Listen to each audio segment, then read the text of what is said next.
오늘 본문 말씀은 다윗이 쓴 시편입니다. 시편 3편 말씀인데요. 이 시편 3편을 다윗이 언제 어떤 상황 속에서 썼느냐, 그 내용이 오늘 본문 1절 위에 보면 타이틀이 나와 있는데 거기에 기록되어 있습니다. 한번 보실까요? 자, 1절 맨 위에 타이틀이죠. 한번 같이 읽어보겠습니다. 시작. 다윗이 그의 아들 압살롬을 피할 때에 지은 시. 자, 이게 바로 이 시편 3편을 다윗이 쓰게 된 상황과 배경입니다. 다윗이 그의 아들 압살롬을 피할 때에 지은 시. 이게 바로 이제 압살롬의 반란 사건을 의미합니다. 사무엘하 15장에 보면 다윗의 아들 압살롬이 반란을 일으키는 사건이 나오는데요. 그 사건이 있었을 때 다윗이 도피하면서 쓴 시편이 오늘 본문 말씀입니다. 그러니까 큰 고난과 인생의 큰 위기 가운데 쓴 시편이죠. 우리가 그때의 다윗의 상황과 심정을 헤아려 볼 필요가 있습니다. 자, 왕의 입장에서, 한 나라 왕의 입장에서 가장 힘든 사건이 바로 반역 사건입니다. 나를 따르던 신하와 나를 따르던 백성들이 어느 순간 내게 등을 돌리고 내게 칼을 겨누는 것보다 왕에게 더 무섭고 힘든 일은 없습니다. 지금 다윗에게 바로 그 일이 일어났어요. 그런데 이 일이 더 힘든 것은 그 반역과 반란의 중심에 자신의 신하가 아니라 자신의 아들인 압살롬이 서 있었다는 것입니다. 기가 막힐 일 아니겠습니까? 내 곁에서 가장 나를 도와주어야 할 가족이 나를 가장 크게 대적하고 나를 가장 크게 힘들게 하는 상황이에요.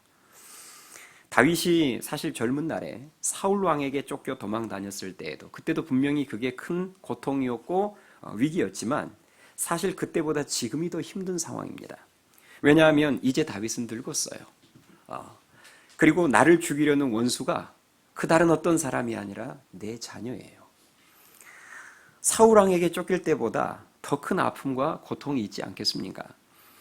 사무엘하 15장 30절을 보니까 이때 다윗의 도피하는 모습을 이렇게 묘사하고 있습니다. 머리를 가리우고 맨발로 울면서 도망갔다라고 기록해 놓고 있어요. 맨발로 울면서 도망갔대요. 압살롬이 반란을 일으켜서 막 추격해 오자 다윗이 울면서 맨발로 도망갔다. 다윗의 두려움과 이때의 고통이 얼마나 컸는지를 상징적으로 우리들에게 보여주고 있는 대목입니다. 자, 오늘 본문에도 그런 다윗의 심정이 그대로 묻어나 있는데요. 자, 본문 1절 말씀 한번 보세요. 자, 1절 말씀 보시면 여호와여 나의 대적이 어찌 그리 많은지요 일어나 나를 치는 자가 많으니이다. 많은 사람이 나를 대적하여 말하기를 그는 하나님께 구원을 받지 못한다 하나이다. 이렇게 기록이 되어 있습니다. 지금 이 1, 2절에 그때 당시에 다윗의 심정이 그대로 드러나 있는데 방금 1, 2절 말씀을 보면 같은 단어가 3번이 반복되어 나오는 것을 보게 됩니다. 혹시 보이세요? 그 단어가 많은이라는 단어예요. 그렇죠? 1, 2절에 1절에도 보면 나의 대적이 어찌 그리 많은지요. 또 1절 끝부분에 보니까 나를 치는 자가 많으니이다. 또 2절 앞부분에도 많은 사람이 나를 대적하여 이렇게 나와 있습니다. 그러니까 지금 다윗의 입장에서는 이 고통과 문제가 너무 커 보였고 너무 많아 보였다는 거예요. 여러분 그렇습니다. 우리가 인생을 살다가 큰 문제와 고난을 만났을 때 꼭 이런 증상이 우리에게도 나타납니다. 그 문제와 위기가 하나님보다 더 커 보이고 더 많아 보이는 거죠. 중요한 것은 이것입니다. 이런 큰 문제와 위기를 다윗이 도대체 어떻게 극복했느냐, 이게 제일 중요하겠죠. 오늘 본문 말씀을 보시면 다윗은 이런 절망적인 상황 속에서 바로 기도부터 하지 않습니다. 기도부터 하지 않고 그러면 뭐부터 했느냐? 자신의 지나온 날들을 먼저 되돌아보았습니다. 자, 3절 말씀을 보실까요? 3절 말씀에 보시면 다윗이 이제 하나님 앞에 이렇게 고백합니다. 3절 말씀 한 목소리로 같이 읽겠습니다. 시작. 여호와여 주는 나의 방패시요 나의 영광이시요 나의 머리를 드시는 자이시니이다. 아멘. 자, 지금 다윗이 그 고통과 또 그 위기와 절망 속에서 하나님께 지금 뭔가를 고백하기 시작하는데 그 첫 번째 고백이 주님은 나의 뭐가 되신다? 방패가 되신다. 그런데 주님은 나의 방패시다라는 이 고백이 그냥 나온 고백이 아닙니다. 지난 날들을 되돌아봤을 때 자신의 경험을 통해서 나오는 고백이에요. 과거 다윗이 양치는 목동으로 있었을 때 그때 흉악한 짐승들로부터 자기와 양떼들을 보호해 주셨던 그 방패가 되어 주셨던 그 하나님을 지금 기억하고 있는 거죠. 자기가 사울왕 밑으로 들어가서 장군으로 있을 때 수많은 전쟁들 속에서 자신을 보호해 주시고 승리를 안겨주셨던 그 하나님, 또 나중에 사울왕이 시기와 질투에 사로잡혀서 자신을 죽이려고 군사 3천을 일으켜서 쫓아다녔을 때 그 사울왕의 칼로부터 나를 보호해 주셨던 그 하나님을 지금 이 압살롬의 문제 앞에서 기억하고 있는 것입니다. 그 지난날 과거를 되돌아볼 때 자연스럽게 입술에서 나오는 고백이 하나님은, 주님은 나의 방패가 되십니다. 이렇게 고백이 나온 거죠. 또 이어서 뭐라고 고백을 하느냐? 주는 나의 영광이시요 나의 머리를 드시는 자이십니다. 이 고백이 뒤이어서 나와요. 이 고백도 그냥 나온 고백이 아닙니다. 자신의 지난 날을 되돌아본 거죠. 아무도 알아주지 않았던 그 시골의 미천한 목동이었어요. 그렇지 않습니까? 다윗이 스펙이 화려했던 사람이 아닙니다. 저 시골 이름 없는 목동이었던 자신을 하나님께서 높여주셨어요. 어디까지 높여주셨느냐? 이스라엘의 왕의 자리까지 높여주셨습니다. 다윗은 그것을 경험으로 알고 있는 거죠. 그래서 지금 고백하기를 주님은 나의 영광이시요 나의 머리를 드시는 자이십니다. 이 고백을 하고 있는 것입니다. 전도서 7장 14절 말씀에 보면 하나님이 이렇게 말씀하셨어요. 형통한 날에는 기뻐하고 곤고한 날에는 되돌아보아라. 이렇게 말씀하셨습니다. 자, 곤고한 날에는 뭐 하라고요? 되돌아보아라. 하나님 말씀이에요. 우리가 인생을 살다가 형통한 때도 있고 공고한 때도 있는데 그 공고한 날에 인생의 문제와 고난과 위기 앞에서 우리가 해야 될 믿음의 반응, 그런 어떤 해법의 믿음의 공식이 뭐냐면 지난 과거를 되돌아보라는 거죠. 과거를 되돌아보라는 말은 지난날 나에게 은혜를 주시고 내 기도에 응답해 주셔서 지난날 수많은 산들을 넘게 해주셨던 하나님을 기억하라는 말입니다. 다윗은 지금 그 영적인 공식 그대로 하고 있어요. 그 문제 앞에서 압살롬이라는 정말 넘지 못할 것처럼 보여지는 그 큰 문제 앞에서 먼저 지난 날들을 되돌아보고 있습니다. 과거에 자신의 기도를 들으사 놀랍게 응답하시며 함께 하셨던 그 하나님을 되돌아보니까 하나님은 나의 방패셨고 나의 영광이셨다라는 고백이 나오는 거예요. 그러면 우리도 마찬가지겠죠. 인생을 살다가 넘지 못할 큰 문제의 산을 만났을 때 우리 역시도 가장 먼저 뒤돌아봐야 합니다. 기도 노트를 펼치고 과거 나의 일기장을 펼치고 내 기억을 더듬어서 과거 내가 힘들고 어려웠을 때 나의 기도에 응답해 주시사 그 수많은 인생의 문제들과 산들을 넘게 해주셨던 하나님을 기억해내야 합니다. 제가 우리 이제 성도님들 신방 가서 제가 신방 예배를 드리잖아요. 그러면 신방 예배를 드릴 때 언제가 가장 은혜가 넘치는 줄 아세요? 사실 만난 지 얼마 되지 않는 서로 잘 알지도 모르는 상태에서 제가 새가족 신방을 가서 신방 예배를 드리면 그때 막 은혜가 막 넘치고 그런 경우들이 간혹 있긴 한데 사실 드뭅니다. 서로 잘 알지도 못하고 저희 교회 막 등록해서 제가 새가족 신방 가서 예배 드리는데 그때 막 은혜가 폭포수처럼 넘치는 경우는 간혹 있기는 한데 사실 드물어요. 그러면 신방 예배 때 진짜 언제 은혜가 가장 많이 넘치느냐? 오랜 시간을 그동안 함께 해왔던 그 성도의 가정에 방문해서 하나님의 말씀과 더불어서 지난날 하나님께서 주신 은혜와 기도 응답들을 다시금 나눌 때입니다. 제가 그동안 그 성도 곁에서 지켜보면서 가르치고 함께 기도해줘서 제가 알잖아요. 그 가정을, 그 성도를. 과거에 그 가정에 어떤 문제가 있었으며 그때 함께 기도해서 어떤 응답을 받았으며 그래서 어떻게 오늘까지 오게 됐는지를 제가 옆에서 봐서 알잖아요. 그래서 제가 말씀과 함께 그것을 다시 꺼내서 그 은혜를 나누잖아요. 과거에 그때 우리 이런 문제가 있었는데 그때 우리 같이 기도했을 때 하나님이 이렇게 응답해 주셨잖아요. 그때 그렇게 해서 우리가 인생의 산을 넘었잖아요. 하고 살짝만 터치해 주잖아요. 그러면 그 기억과 함께 옛날에 도우셨던 하나님의 그 은혜와 수많은 응답들이 생각이 나면서 그게 곧 큰 은혜가 됩니다. 우리는요, 정말 지난날 하나님께서 베푸신 은혜와 응답들을 너무 쉽게 잊어버리는 존재들입니다. 오늘 내 앞에 있는 이 압살롬이라는 문제 앞에서 지난날 하나님께서 내게 베풀어 주셨던 수많은 은혜와 기도 응답들을 너무 쉽게 잊어버리는 존재들이에요. 목사가 해줘야 될 것 중에 하나가 그것입니다. 말씀을 통해서 지난날 도우셨던 하나님, 지난날 응답해 주셨던 하나님을 다시 생각날 수 있도록, 기억할 수 있도록 말씀으로 터치해 주는 거죠. 저 역시도 마찬가지입니다. 목사인 저 역시도 목회를 하면서 왜 문제가 없으면 왜 고난의 요소가 없겠습니까? 여러분, 목사도요, 이 목회 사역이라는 것 자체가 전부 문제투성입니다.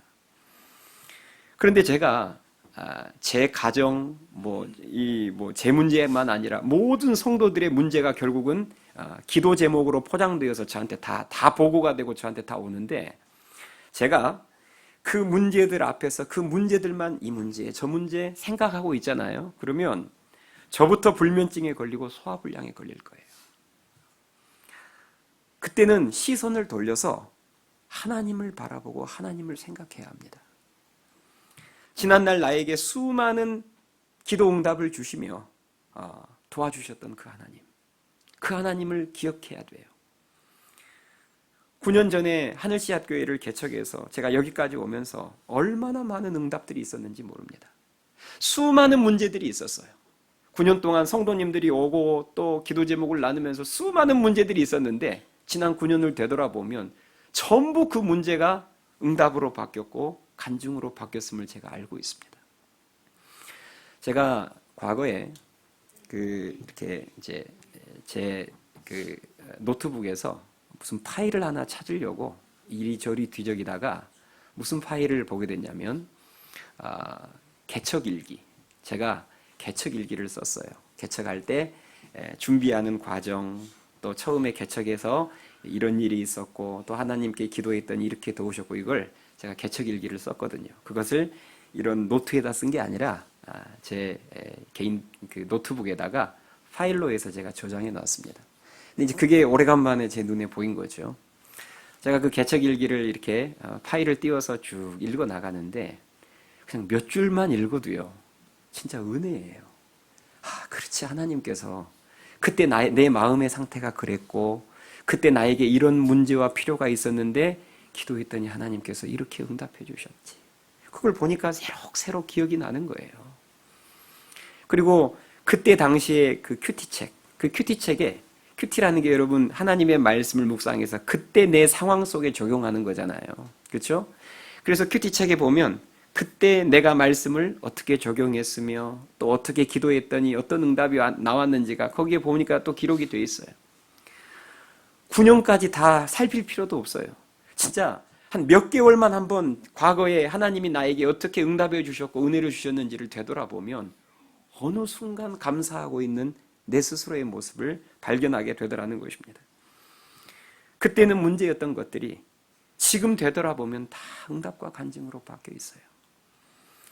9년만 되돌아봐도 그러는데 내 인생 삶 전체를 되돌아보면 얼마나 감사가 넘치겠습니까? 그렇지 않겠어요?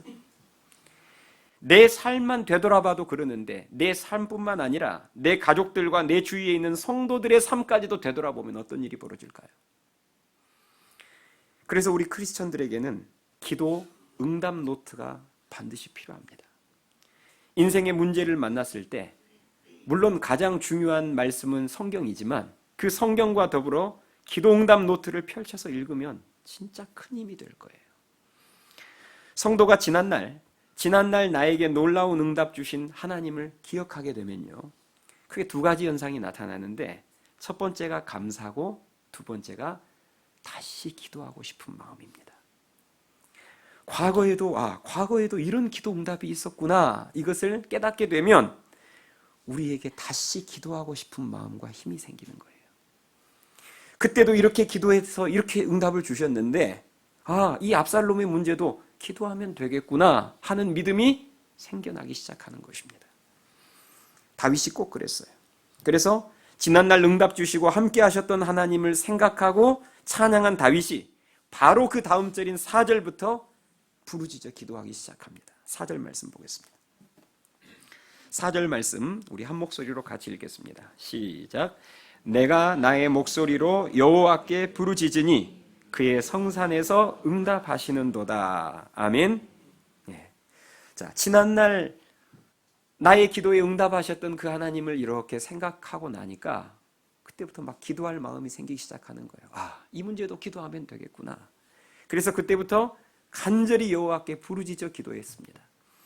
우리가 성경을 보면 불변의 법칙들이 몇 가지 나오는데요. 그중 하나가 뭐냐면 간절한 기도 없이는 어떤 문제도 어떤 위기도 극복하기가 힘들다는 것입니다. 여러분이 성경에 나오는 그 수많은 문제 해결과 하나님의 놀라운 역사와 간증 뒤를 배우를 보면 다 믿음의 사람의 간절한 기도가 있었음을 알 수 있습니다. 그래서 전도서 말씀에 보면 아까 공고한 날에는 뭐해라? 되돌아보아라. 이렇게 말씀하신 하나님께서 야고보서 5장으로 넘어가면 너희 중에 고난당하는 자가 있느냐? 그는 뭐 할 것이요? 기도할 것이요. 이렇게 말씀하고 있습니다. 그러니까 성경이 우리들에게 하나의 영적인 공식을 주고 있어요. 우리가 인생을 살다가 어려운 일을 만나고 공고한 일을 만나고 그리고 고난을 만났을 때 성경이 말하는 믿음의 반응은 두 가지입니다. 먼저 되돌아보라는 거예요. 지난날 하나님이 어떤 은혜와 응답들을 주셨는지. 두 번째, 뭐하라? 기도하라는 거예요. 정말 하나님 말씀 그대로 다윗이 지금 압살롬이라는 문제 앞에서 그대로 반응하고 있습니다. 사실 다윗에게 이 압살롬 사건이 있었을 때는 전도서 말씀이 써지지 않았거든요. 전도서는 다윗의 아들인 솔로몬이 썼습니다. 야고보서는 그 한참 뒤의 일이고 야고보서 말씀도 모르고 전도서 말씀도 모르는데 다윗은 성령 안에서 알았던 거예요. 어떻게 반응하는 것이 믿음으로 반응하는 것인지를. 하나님께서는 시편 50편 15절 말씀에서 이렇게 말씀하셨어요. 환난 날에 나를 부르라. 내가 너를 건지리니 네가 나를 영화롭게 하리로다. 아멘 하십니까? 환난 날에 나를 부르래요. 간절히 기도하라는 말이죠. 그러므로 우리도 인생의 큰 문제 앞에서 다윗처럼 하면 됩니다. 기도할 힘조차 없을 때, 기도할 마음도 들지 않을 정도로 지치고 낙심이 될 때 다윗처럼 먼저는 지난날 나에게 주셨던 하나님의 응답들을 되돌아보세요. 그러면 틀림없이 다시 기도하고 싶은 마음이 생겨날 것입니다. 이 문제도 기도하면 되겠구나 하는 믿음이 생겨날 그때 다윗처럼 하나님 앞에 나아가 간절히 기도하셔야 됩니다. 부르짖어 기도하셔야 돼요. 대충 기도하지 마시고 기도의 자리에서 조용히 졸다 돌아가는 그런 기도 말고 오늘 성경 표현 보면 부르짖는다는 표현이 정확하게 기록이 되어 있습니다. 부르짖어서 간절히 기도하라는 거예요. 그러면 하나님께서는 틀림없이 그 간절한 기도를 통해서 일하실 것입니다. 그 기도를 통해서 내 인생의 홍해 가운데 내가 알지 못하는 길을 낼 것이며 그 기도를 통해서 내가 알지 못하는 크고 비밀한 일들을 보이실 것을 믿으실 수 있기 바랍니다. 여러분이 마음만 먹으시면 기도할 수 있는 모든 환경이 준비되어 있습니다. 여러분이 마음을 먹지 않고 시작하지 않아서 그렇지 하나님은 이미 여러분들이 얼마든지 기도할 수 있는, 간절히 기도할 수 있는 환경을 준비해 놓으셨어요. 매일 새벽 1부, 2부 두 차례씩 기도회가 여기에서 계속 진행되고 있습니다. 누구를 위한 기도회일까요? 네, 나를 위한 기도회입니다. 하나님이 준비해 놓으셨어요. 금요일 저녁에 또 기도회가 있습니다. 출근 시간에 쫓기지 않고 얼마든지 하나님 앞에 간절히 부르짖을 수 있는 시간입니다. 또 여러분들이 기도만 하고자 하면 영적 리더들이 주위의 수많은 신앙의 동역자들이 같이 도와줄 거예요. 바라기는 다윗처럼 인생의 문제 앞에서 간절히 부르짖어 기도함으로 또다시 응답해 주시는 하나님의 역사를 경험할 수 있기를 주님의 이름으로 축원합니다. 다윗이 하나님께 부르짖어 기도했더니 하나님께서 응답을 주시는데요. 자, 어떤 응답들을 주셨느냐? 그 첫 번째 응답이 5절에 나와 있습니다. 자, 5절 말씀을 우리 한 목소리로 같이 읽겠습니다. 5절 시작. 내가 누워 자고 깨었으니 여호와께서 나를 붙드심이로다. 아멘. 자, 여러분 이 5절 말씀에서 응답이 보이세요? 바로 그 전절에서 부르짖어서 하나님께 다윗이 기도했는데 응답이 바로 왔어요. 그게 뭐냐면 5절 내가 누워 자고 깨었으니. 이게 여러분 첫 번째 응답입니다.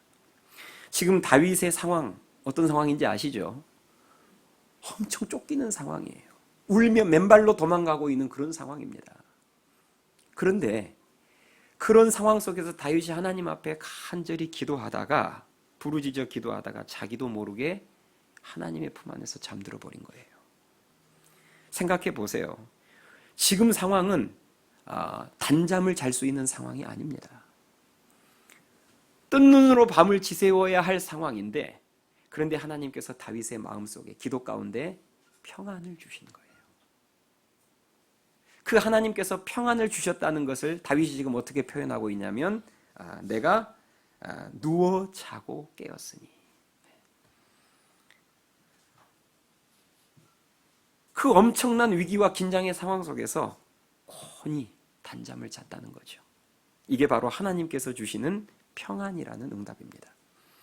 좋은 환경 속에서도 늘 마음이 우울하고 불안한 사람이 있는가 하면 다윗처럼 이런 위기, 좋지 않은 상황 속에서도 마음이 평안한 사람이 있습니다. 이 말은 평안이라는 것은 하나님께서 주시는 것이지 환경이 주는 것이 아니란 말입니다.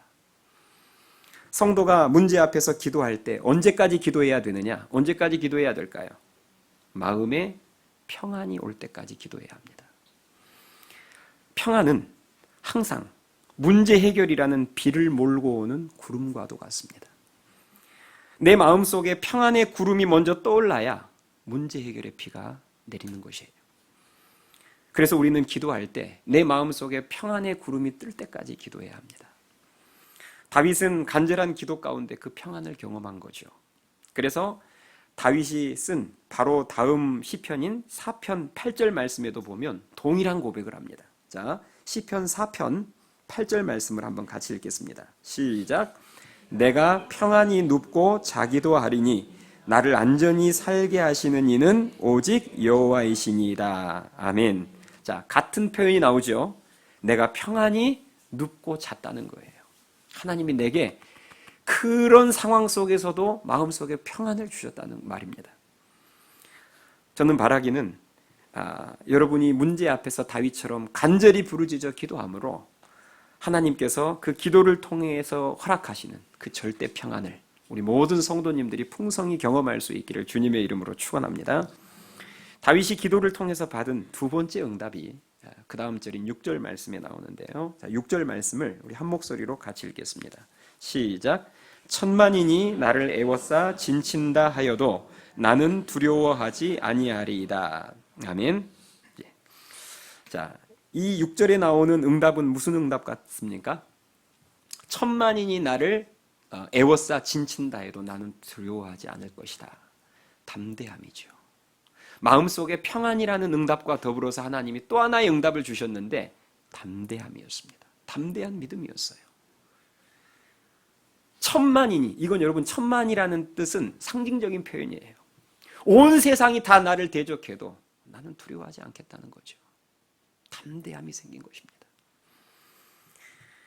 여러분, 담대한 믿음도요, 간절한 기도 가운데 생김을 믿으실 수 있기 바랍니다.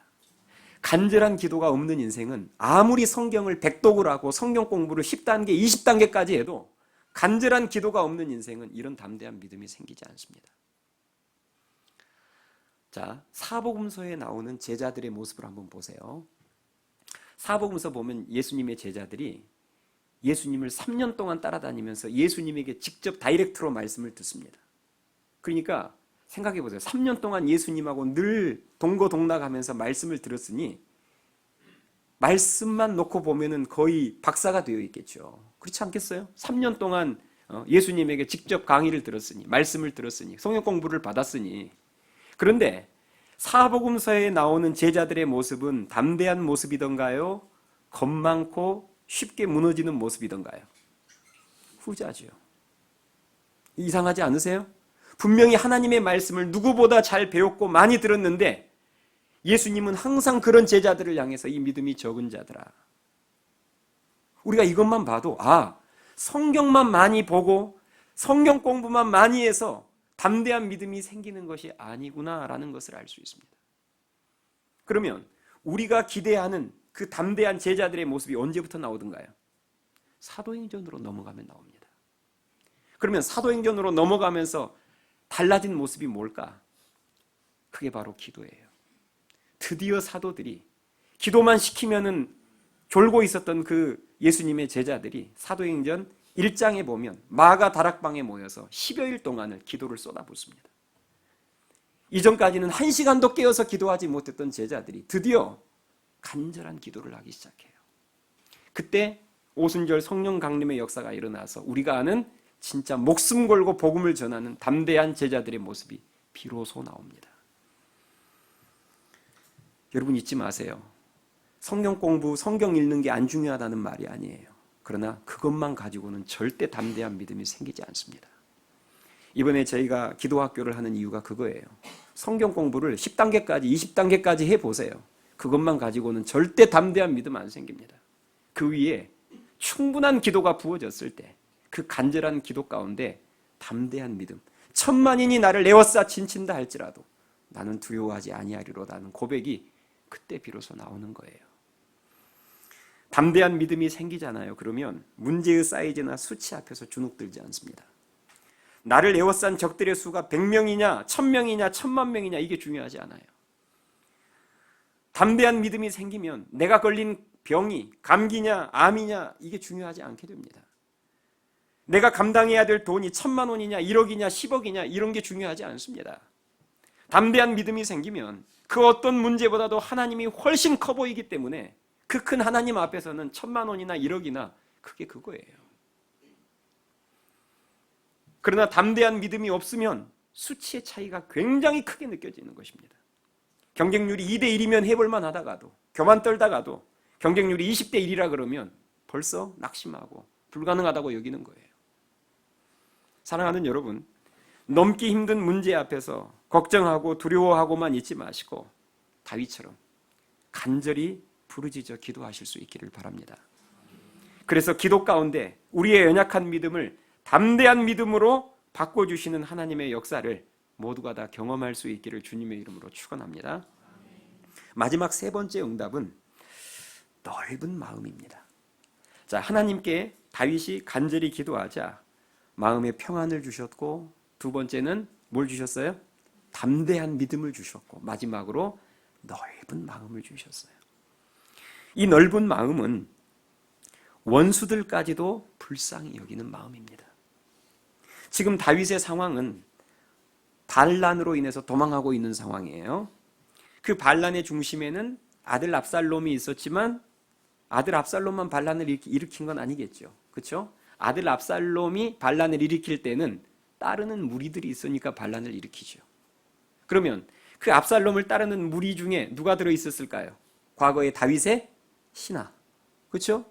다윗의 신하들 중에서 일부가 압살롬 쪽으로 넘어갔을 거 아니에요. 또 다윗을 따르던 이스라엘 백성들. 그 백성들 중에서 또 일부가 압살롬 쪽으로 붙었을 거 아니에요. 그죠? 그러면 지금 다윗의 입장에서 이 상황을 보면 나쁜 아들이고 나쁜 신하고 나쁜 백성들이에요. 그죠? 반란군 쪽에 가담한 사람들은 나쁜 아들, 나쁜 신하, 나쁜 백성이잖아요. 보통 사람들 같으면 지금 반란을 일으킨 그 사람들을 향해서 욕설과 저주를 퍼부었을 텐데 다윗은 그렇지 않습니다. 그 원수들을 향해서 다윗은 어떻게 반응을 하느냐? 본문 8절 말씀을 보겠습니다. 8절 마지막 절이죠. 자, 3장 8절 한 목소리로 같이 읽겠습니다. 시작. 구원은 여호와께 있사오니 주의 복을 주의 백성에게 내리소서. 아멘. 자, 여러분 이 기도문이 참 놀랍습니다. 마지막 기도가 뭘로 끝나냐면 방금 여러분 읽으셨죠? 주의 백성에게 뭘 내리소서? 주의 복을 내리소서. 축복 기도로 기도가 끝나요. 그럼 잘 생각해 봅시다. 자, 주의 백성에게 주의 복을 내리소서 했는데 이 주의 백성이 누굴까요? 지금 다윗이 기도할 때 하나님, 나를 따르는 백성에게 복을 내리소서 이렇게 기도하고 있지 않습니다. 그냥 주의 백성이에요. 그냥 주의 백성이라는 말은 누구까지 포함된 내용입니까?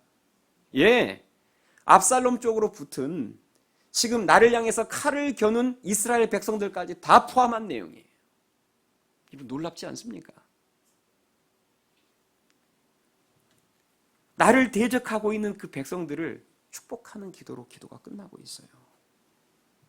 하나님은 기도 가운데 다윗에게 어떤 마음을 주셨냐면 원수들까지도 불쌍히 여기고 사랑할 수 있는 넓은 마음을 주셨습니다. 응답으로 주셨어요. 그래서 지금 다윗이 처음 기도할 때는 정말 억한 심정으로 기도했지만 마지막은 축복하고 끝내고 있습니다. 원수를 축복하고. 여러분 그렇습니다. 우리는 원수를 사랑하기 때문에 원수를 위해서 기도하는 게 아니에요.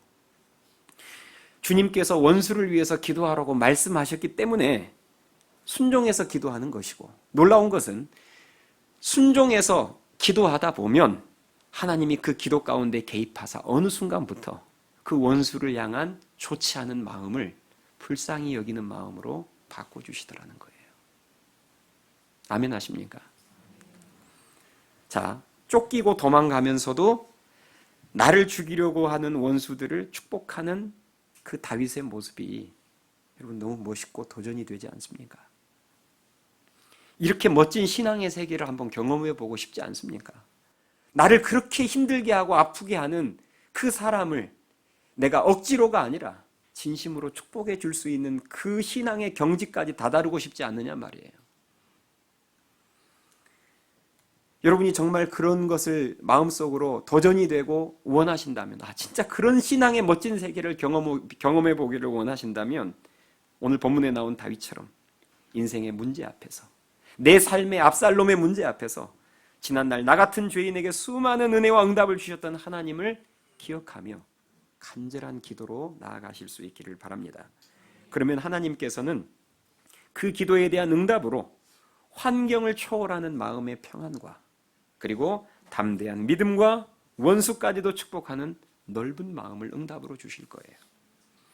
자, 지금 하나님께서 주신 응답들은 다 무엇에 관련된 응답이죠? 마음에 관련된 응답입니다. 이게 중요해요. 사실 지금 문제가 해결된 건 없어요. 뭐만 바뀌었냐면 다윗의 마음만 바뀌었어요.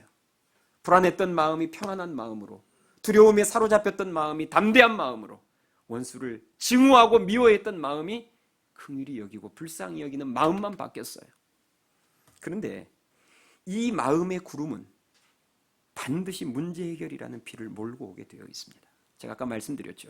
문제 해결의 비가 내리기 전에 반드시 마음에 평안의 구름이 먼저 뜨게 돼 있고, 담대함의 구름이 먼저 뜨게 돼 있고, 원수를 불쌍히 여기는 구름이 먼저 뜨게 돼 있습니다. 실제 다윗이 이 기도를 한 이후에 해결될 것 같지 않았던, 넘지 못할 것 같았던 압살롬의 문제가 실제로 여러분 해결이 됩니다. 하나님의 도우심으로 압살롬의 반역은 얼마 가지 못해서 수포로 돌아가요. 실패로 끝이 나버립니다. 그리고 다윗은 다시 왕권을 회복하죠. 저는 바라기는 인생의 모든 문제 앞에서 다윗처럼 말씀으로 대처하고 말씀대로 반응하여서 또다시 응답해 주시는 그 하나님을 경험하고 또 하나의 새로운 간증으로 하나님께 큰 영광 돌려드리는 우리 모두가 될 수 있기를 주님의 이름으로 축원합니다. 찬양하십시다.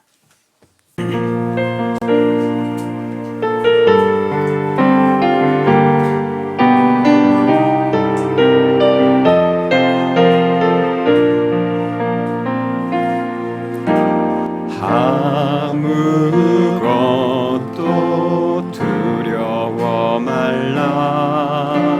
주 나의 하나님이 지켜주시네. 놀라지 마라. 겁내지 마라. 주님 나를 지켜주시네. 다시 고백합니다. 아무것도 두려워 말라. 아무것도 두려워 두려워말 주 나의 하나님이 지켜주시네. 하나님이 지켜. 이 시간 말씀하십니다. 놀라지 마라, 놀라지 마라, 겁내지 마라. 주님 나를 지켜주시네. 내 맘이 힘에 겨워, 내 맘이 힘에 겨워 지칠지라도 주님 나를 지켜주시네. 세상의 험한 풍파 몰아칠 때도, 험한 풍파 몰아칠 때도 주님 나를 지켜주시네.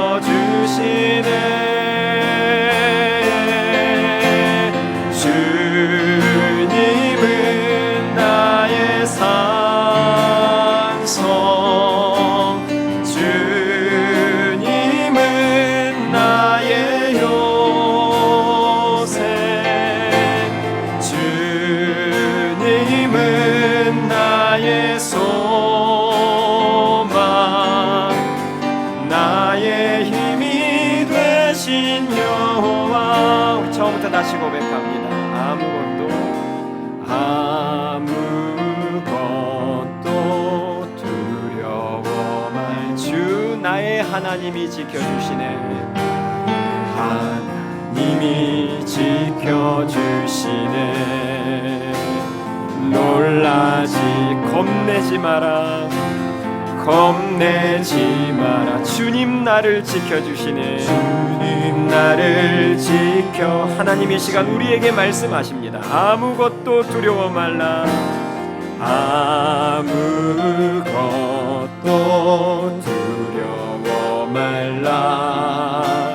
주 나의 하나님이 지켜주시네. 놀라지 마라, 겁내지 마라. 주님 나를 지켜주시네.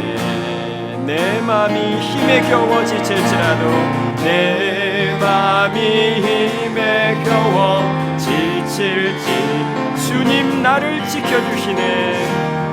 나를 지켜주시네.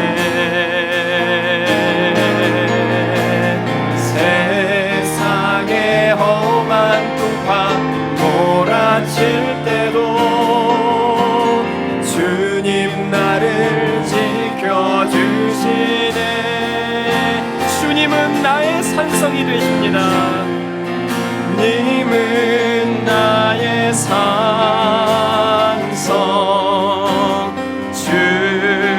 주님은 나의 요새, 주님은 나의 소망, 나의 힘이 되신 여호와. 내 맘이 힘에 겨워 지칠지라도, 내 맘이 힘에 겨워 지칠지라도 우리 믿음으로 선포합니다. 주님 나를 지켜주시네. 나를 지켜주시네. 세상의 험한 풍파 몰아칠 때도, 세상의 험한 풍파 몰아칠 때도 주님 나를 지켜주시네. 나의 산성 되신 주님을 찬양합니다. 주님은 나의 산, 내 삶의 유일한 요새 되신 주님을 찬양합니다. 주님은 나의 요새, 주님은 나의 소망, 나의 힘이 되신 여호와. 주님은 나의 산성, 주님은 나의 산, 주님은 나의 요새,